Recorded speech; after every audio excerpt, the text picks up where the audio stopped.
Vous avez faim, ça tombe bien.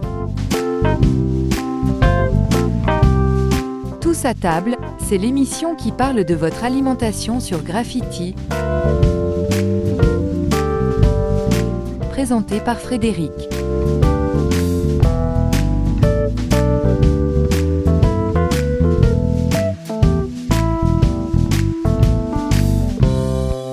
Salut les gourmets, salut les gourmands, soyez les bienvenus dans cette nouvelle émission de Tous à table. Vous le savez, si vous êtes fidèles à cette émission, chaque semaine, je vous parle d'alimentation avec comme mot d'ordre de bien manger et de manger sain. J'essaye de mettre en avant les bons produits, celles et ceux qui les cultivent, qui les distribuent et qui les cuisinent pour notre plus grand plaisir et pour le régal de nos papilles gustatives. Et de par mon parcours personnel, j'ai tendance à mettre en avant la bonne cuisine traditionnelle, voire même la cuisine gastronomique. Mais cette semaine, j'ai choisi un tout autre sujet, celui de l'abondance, d'une société de consommation à outrance qui nous amène à l'excès.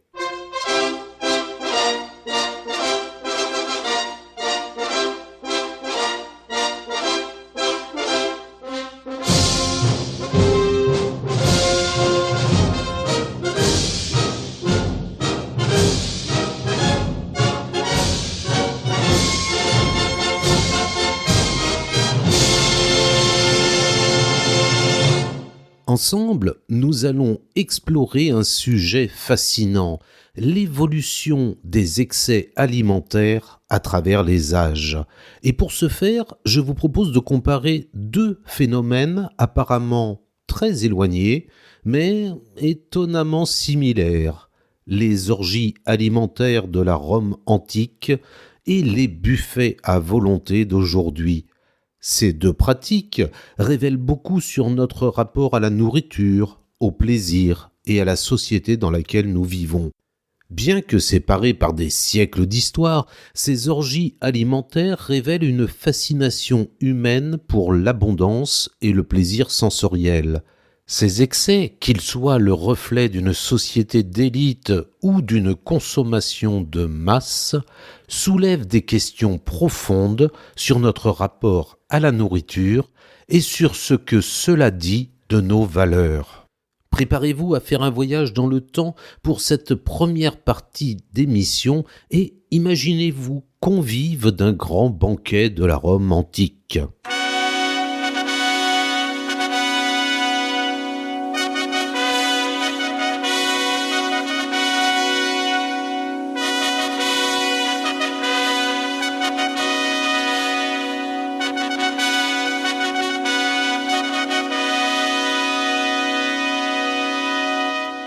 Commençons donc par un retour en arrière dans le temps et dans l'histoire. Il y a près de 2000 ans, à l'époque de la Rome antique, les orgies alimentaires, symboles de décadence et de luxe, étaient des banquets où la surabondance de nourriture et de boissons ne connaissait aucune limite. Ces festins somptueux étaient souvent organisés par les élites pour afficher leur richesse, leur pouvoir et leur capacité à offrir à leurs convives des expériences culinaires uniques. Dans le Satyricon, roman du 1er siècle attribué à Pétrone, l'un des banquets les plus mémorables de l'Antiquité est organisé par le riche affranchi Trimalcion. Une débauche de nourriture extravagante et de boissons y défile jusqu'à l'écœurement, dans une atmosphère exubérante, voire grivoise. Quant au luxueux banquet de certains empereurs, la licence sexuelle y avait libre cours d'après Suétone. En outre, l'empereur Tibère ou le philosophe Sénèque n'ont pas manqué de déplorer les excès de leurs contemporains en matière de plaisir terrestre. Les auteurs chrétiens antiques se font l'écho de telles accusations afin de mieux mettre en lumière le dérèglement moral des païens. Saint Pierre dénonce ainsi dans une lettre l'idolâtrie, l'ivrognerie et les excès de la table. La nourriture dans ces banquets de la Rome antique n'était pas seulement abondante, elle était également sophistiquée et exotique. Les hôtes recherchaient constamment des mets rares et extravagants, comme des langues de flamant rose, des pans farcis, ou des plats multi-étagés où chaque ingrédient était un symbole de richesse. Les banquets romains se déroulaient en plusieurs étapes, avec la gustatio, le plat d'entrée, souvent à base de légumes et d'œufs, la prima mensa, le plat principal avec de la viande, du poisson et des accompagnements variés. Et enfin, la segunda mensa, le dessert qui incluait des fruits, des pâtisseries et du vin. Il ne fait aucun doute que de somptueux festins aient été organisés à Rome par certains empereurs, comme Caligula, Claude, Néron et Vitellius, ou encore, plus tard, Élagabal. Mais les textes antiques les évoquent toujours dans un but moral. Il s'agit notamment, pour des auteurs comme Suétone et Tacite, de condamner des excès de gloutonnerie et de luxe vus comme indécents. Selon l'idéal romain, un bon chef doit savoir contrôler son corps, qu'il s'agisse de désirs alimentaires ou sexuels. Les mauvais empereurs ont d'ailleurs une fâcheuse tendance à associer ces deux plaisirs charnels. Selon Suétone, au cours de ses dîners, Caligula faisait l'amour avec les femmes de ses invités, ou encore avec ses propres sœurs, au milieu des plats et devant tout le monde. Néron, quant à lui, se faisait servir en public par des courtisanes et des joueuses de flûte, dont on imagine bien que la fonction n'était pas uniquement de jouer de leur instrument de musique. Mais si ces débauches sont évoquées avec tant d'insistance, c'est justement parce qu'elles ne constituaient pas la norme dans le monde romain. Les orgies impériales, toujours dénoncées, et sous certains empereurs seulement, ne concernaient qu'une part infime de la population. Il ne s'agissait donc nullement d'une tradition propre à la société romaine dans son ensemble. Il en est de même du vomissement, qu'on associe souvent à ces festins. Les médecins avaient coutume d'enfoncer une plume dans le gosier des convives qui souffraient d'indigestion. Mais cette pratique reste limitée aux individus de haut rang et cantonnée à quelques exemples rapportés par les sources des écrits de l'époque. C'est au contraire la simplicité alimentaire, voire la frugalité qui caractérisait l'Empire romain. L'immense majorité de la population se nourrissait surtout de légumes et de céréales, sous la forme de bouillies et de galettes, ou encore de fruits comme les figues, les pêches ou le raisin. C'était donc un régime très végétal qui prédominait à l'époque romaine. Les soldats, privilégiés par rapport à la moyenne, y ajoutaient de la viande séchée. Le vin était très répandu, c'était une boisson épaisse que l'on mélangeait avec de l'eau, parfois chaude. On y mettait volontiers du poivre ou du miel. La posca, très populaire à l'époque, avait un véritable goût de vinaigre. Seule une minorité de riches consommait avec ostentation, non par goût des aliments, mais d'abord pour affirmer leur appartenance à l'élite. L'alimentation permet aussi de mieux saisir les mentalités de l'époque, en particulier celles des membres les plus aisés de la société de la Rome antique. Manger n'est pas un acte anodin. Hormis l'aliment, le mangeur consomme aussi du symbole, construit autour d'une hiérarchie normée. Un aliment n'est pas bon uniquement pour ses critères gustatifs, mais aussi pour ce qu'il révèle sur l'identité du consommateur.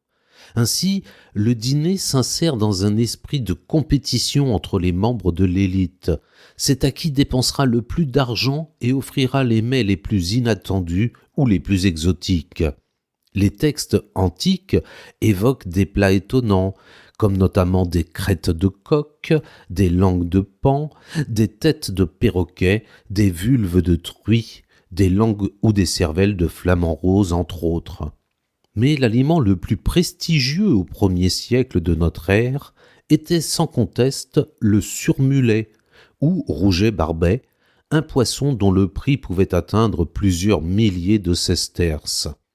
Nous connaissons les recettes romaines grâce au livre d'Apicius, l'art culinaire, mais nous savons malheureusement peu de choses sur la vie de ce grand cuisinier qui vécut au 1er siècle sous l'empereur Tibère.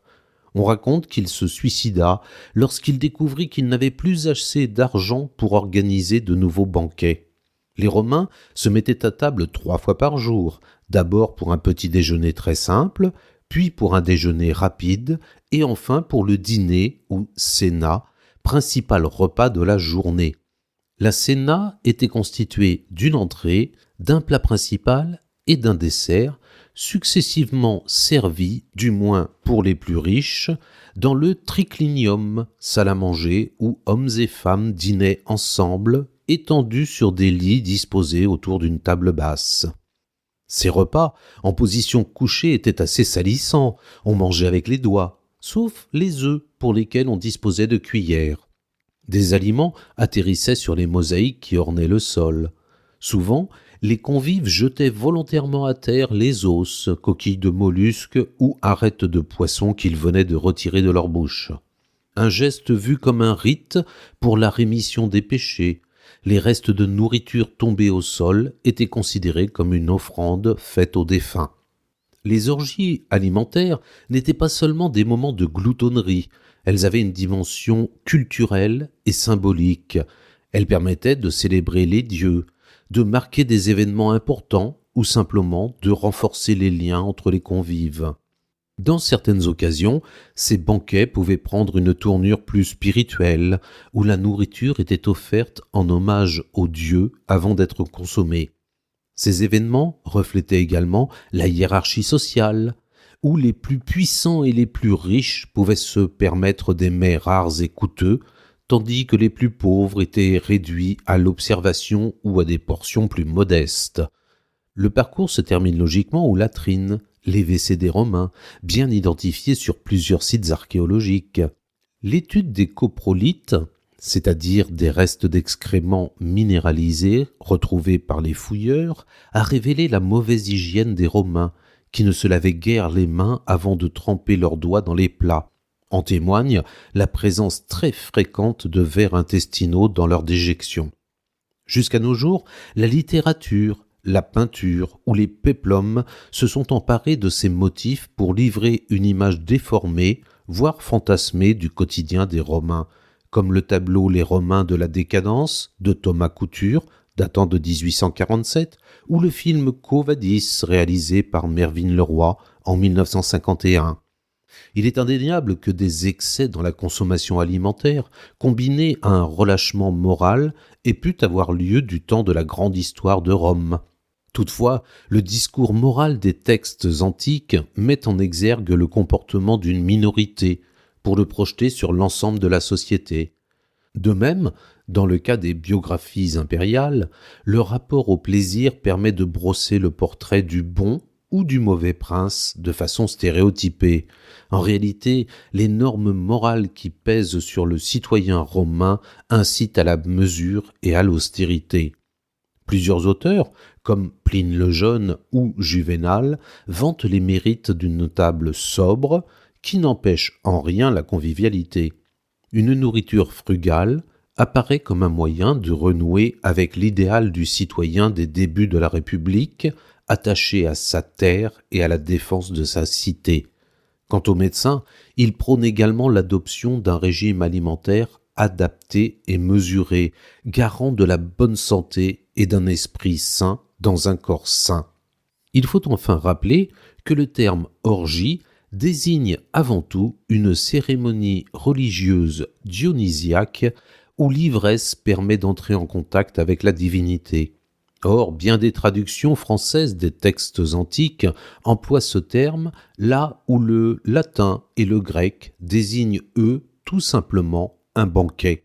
Après la pause musicale, dans la deuxième partie de Tous à table, je vous propose de faire un parallèle avec les buffets à volonté, cette nouvelle forme de démesure que nous trouvons aujourd'hui bien souvent dans les clubs de vacances ou dans d'immenses restaurants en périphérie de nos villes. Elle s'appelle Doria Day. Cette jeune auteure, compositrice, interprète, découvre la musique dans son enfance de façon originale, en Belgique, avec sa grand-mère, en participant à des animations musicales dans les maisons de retraite.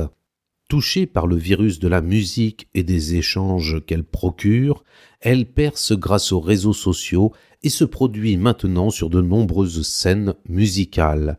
Voici son titre, Question. J'ai pas de mode d'emploi. Qu'est-ce qu'on fout là? Qu'est-ce que je dois faire? J'avance en croisant les doigts. Faites que mes pieds ne glissent pas de la terre. Je flâne sans me poser de questions. Aïe aïe aïe, c'est faux, bien sûr. Je me noie dans un tas de questions. Clou, clou, clou, clou. Perdu dans ce monde. Question qui m'inonde.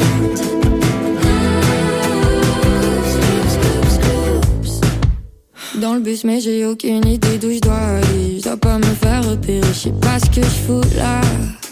Il manque un paquet d'éléments pour comprendre le moment, mais les gens autour ne s'inquiètent pas, non. Alors je flâne sans me poser de questions. Aïe aïe aïe, je fais comme si, mais je me noie dans un tas de questions. Close, close, close, close. Perdu dans ce monde. Question qui m'inonde.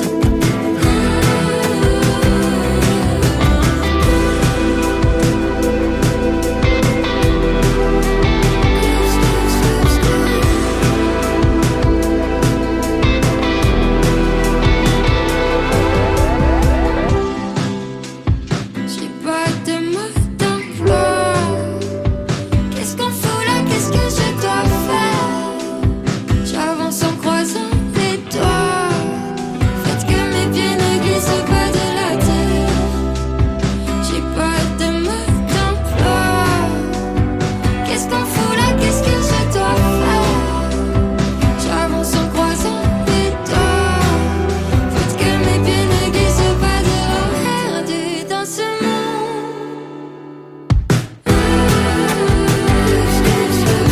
Question qui m'inonde.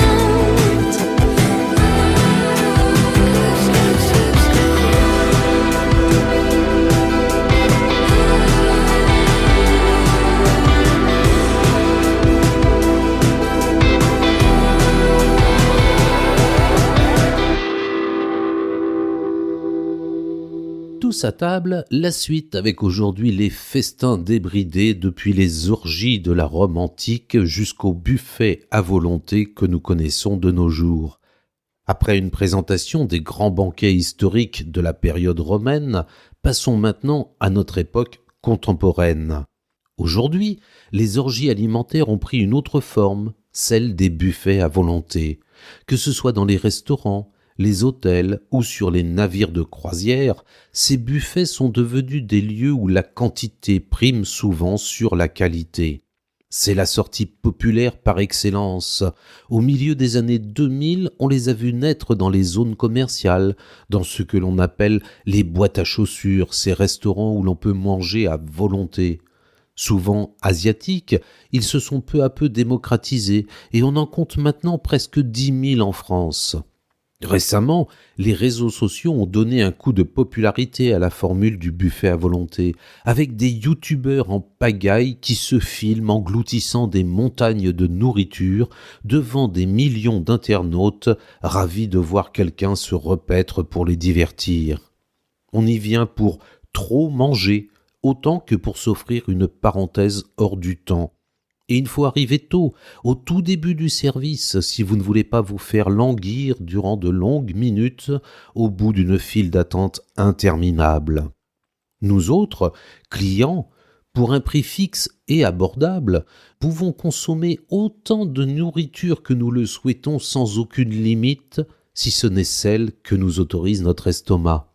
J'ai testé pour vous un nouveau concept de buffet à volonté récemment ouvert dans notre agglomération, et cette expérience m'a non seulement incité à vous proposer ce sujet d'émission, mais surtout énormément interrogé sur ces concepts de restauration.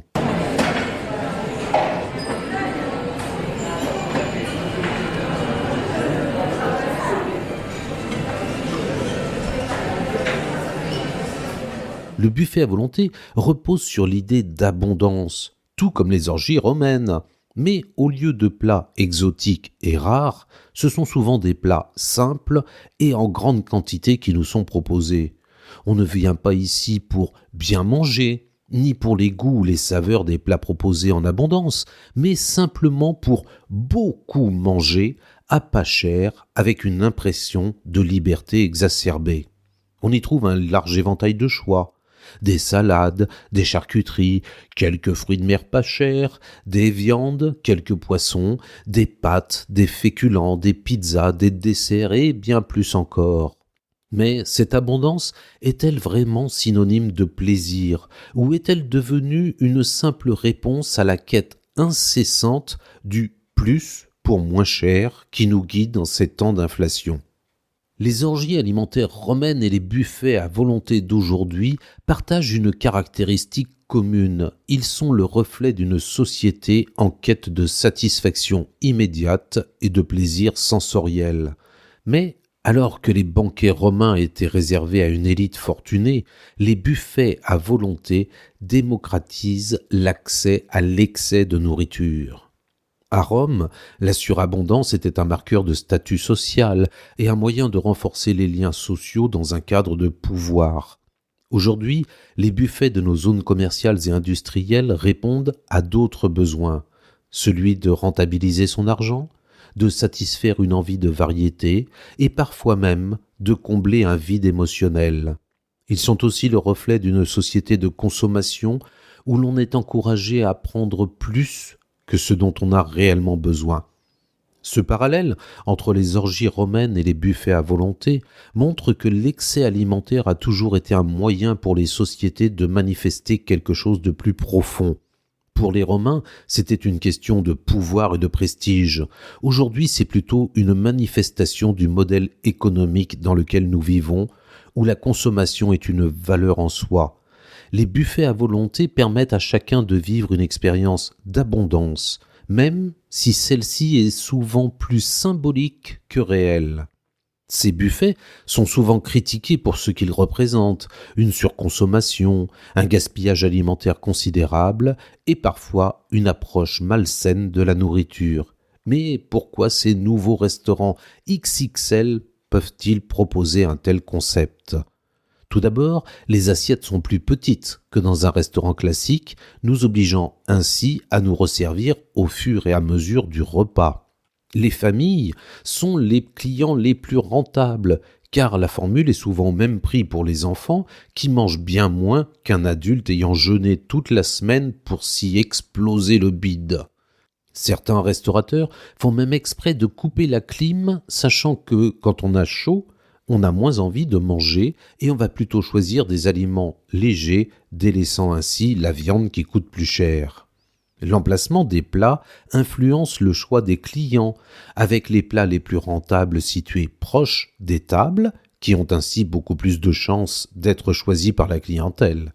Voilà pourquoi on y trouvera toujours des féculents ou des aliments frits qui sont peu coûteux.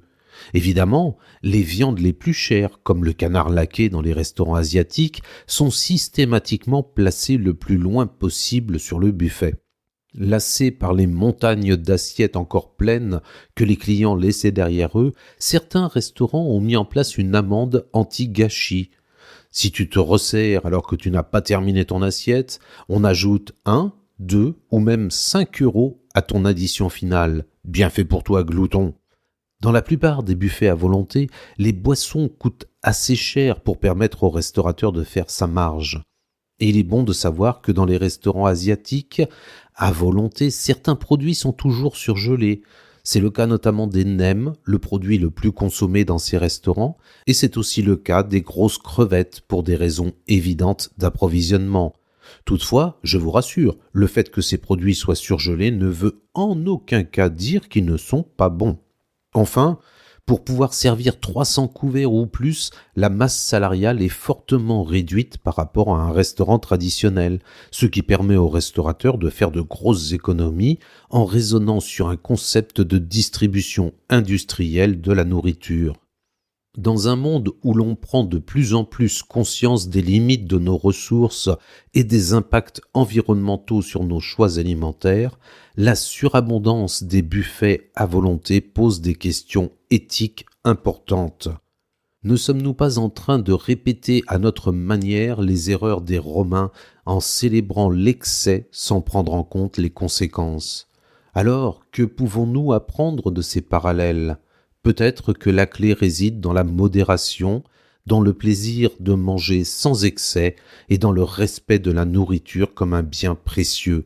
À vous de tester et de vous faire votre propre opinion.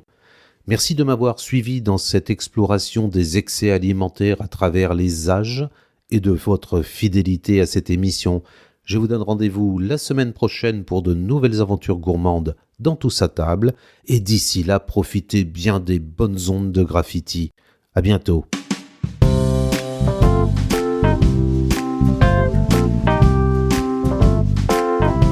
Réécoutez Tous à table en podcast sur le site graffitiradio.fr, sur Spotify, Deezer, Apple Podcast entre autres. En attendant de retrouver Frédéric pour une prochaine émission, mangez bien, mangez sain.